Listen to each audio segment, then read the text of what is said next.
how to fix download pending on App Store. So one of the reasons why this is happening to you, let's go ahead to our settings, and from here let's go ahead to our Wi-Fi. What I'm gonna do, I'm gonna just toggle off the Wi-Fi and reopen it again. So probably the reason why this is happening to you because of your network. So please make sure that you toggle off the Wi-Fi and reopen it again, and that should fix your problem. If it didn't, what you're gonna do, you're gonna just go back to your settings and you're gonna just go ahead to the screen time. In the screen time, what I'm gonna do, I'm gonna just scroll a little bit down until you find the restrictions. In here, I'm gonna just click on the restrictions right here.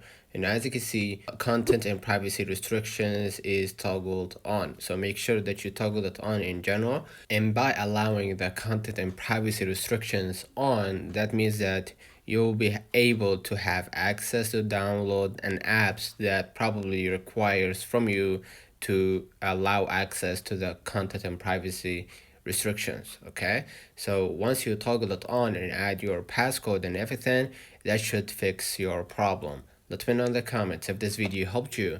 Don't forget to like and subscribe, turn on the notification bell to receive every video we upload. Thank you for watching. See you in the next one.